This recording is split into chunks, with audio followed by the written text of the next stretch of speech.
यह आयोजन रामपुर कचहरी में संपन्न हुआ। राष्ट्रीय अध्यक्ष संदीप अग्रवाल सोनी ने ज्ञापन में नगर पालिका की कार्य प्रणाली पर गंभीर आरोप लगाए। उन्होंने बताया कि राहे मुर्तजा रोड पर रमा सिंगल अस्पताल के सामने लगभग 38 वर्षों से लघु व्यापारी अपनी आजीविका चला रहे हैं। इन व्यापारियों को नगर पालिका द्वारा आवंटन दिया गया था और उन्होंने वर्ष 2025 तक का किराया भी जमा कर रखा है। संदीप अग्रवाल ने कहा कि माननीय अपर सिविल जज सीनियर डिवीजन दिया है कि नगर पालिका परिषद इस वक्त जिस तरीके से गुंडागर्दी कर रही है, तानाशाही कर रही है, जिसकी वजह से रामपुर शहर के व्यापारी परेशान हो रहे हैं। ये पिछले 30 वर्षों से व्यापारी बैठे हैं, 30 वर्षों से व्यापारी बैठे हैं, कोई 36 वर्षों से व्यापारी बैठा है। 1984 से इनके पास अलॉटमेंट है और माननीय न्यायालय सिविल जज सीनियर डिवीजन ने आदेश जारी करे, जजमेंट किया है कि इनको बेदखल ना किया जाए, लेकिन न्यायालय के आदेशों की अवहेलना करके इनको हटाने पर जो नगर पालिका परिषद आमादा है।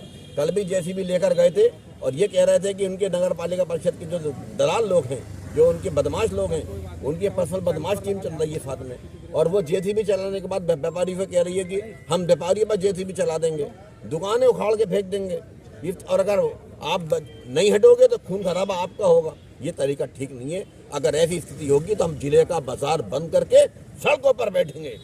हम जिले का बाजार बंद करने पर नगर पालिका परिषद जानबूझकर मजबूर कर रही है।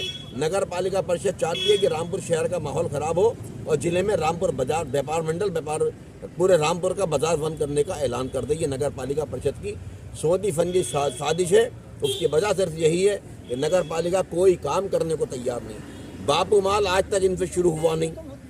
जिला उसके पीछे रोशनबाग के पीछे जो नगर पालिका की ज़मीन थी, जहाँ प्रधानमंत्री गलियारा बनना था, वो ज़मीन आज तक इनसे खाली नहीं हुई। कोई काम शबाद गेट पर भूत बंगला फिकतरी गोटी पर कब्जा हटना था, वो खाली नहीं हुआ। उसकी वजह यही है कि सबसे पैसा चाहिए। किसी से लाख रुपए महीना चाहिए, किसी 2 लाख रुपए महीने चाहिए, किसी 10 लाख रुपए चाहिए। ये बेचारे गरीब हमारे व्यापारी कहाँ से पैसा देंगे? लाख, 2 लाख, 10 लाख रुपए।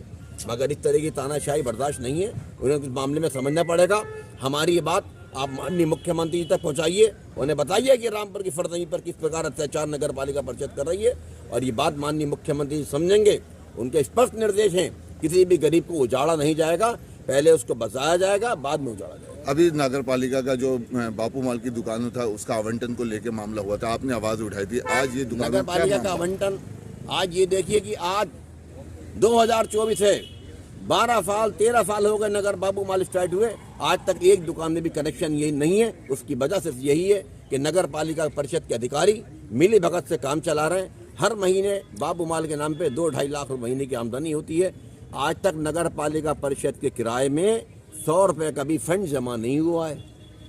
दुकानें सारी आवंटन हो गई, मगर 100 रुपये का फंड। उसकी वजह से यही है, ना कनेक्शन देना है और बैठे बैठे किराए में आधा किराया ले लेना है पर्सनल तरीके से।